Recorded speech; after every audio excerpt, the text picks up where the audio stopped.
Misal anafilaktik şokun yaranma səbəbləri, əlamətləri və həkimə qədərki ilkin tibbi yardım necə aparılır? Anafilaktik şok həşərat sancması, qida və yaxud da dərman təsirindən yarana bilər. İlkin əlamətləri qarında ağrı, ürək bulanma, qusma, gözlərdə qaralma, təngi nəfəslik, sinədə, boğazda sıxılma, təzyiq hissinin olması, qeyri-ixtiyari sidik nəcis ifrazı, arterial təzyiqin enməsi, dəridə səpgilər və ödemlərin olması. Bunlar anafilaktik şokun ilkin əlamətləridir.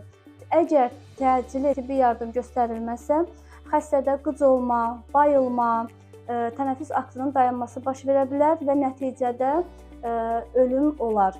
Əgər anafilaktik şok həşərat sancması nəticəsində baş verərsə, həşəratın iynəsi təcili çıxarılmalıdır. Sancma yerini sıxaraq, yaranı sıxaraq zəhəri çıxarmaq lazımdır və sancma yerinə buz və yaxud da soyuq kompres qoyulmalıdır.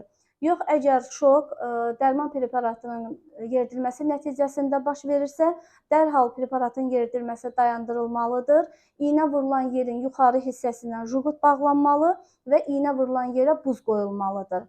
Xəstəni sıxan geyimlərdən azad etmək lazımdır.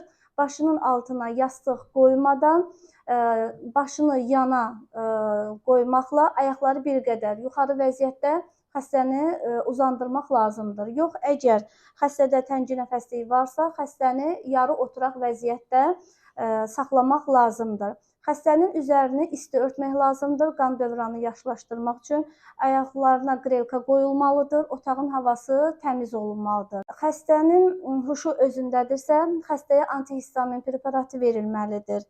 Vəziyyəti ağırlaşarsa, əzələ daxilinə suprastin, tavagil və ya dimedrol vurulmalıdır.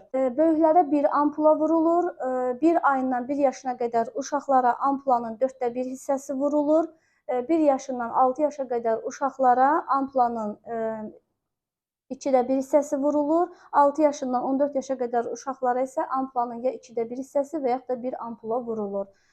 Şok zamanı xəstədə tənəffüs aktı dayanarsa, xəstəyə süni tənəffüs vermək lazımdır. Ürək də fəaliyyətini dayandırarsa, təcili qapalı ürək masajı icra edilməlidir.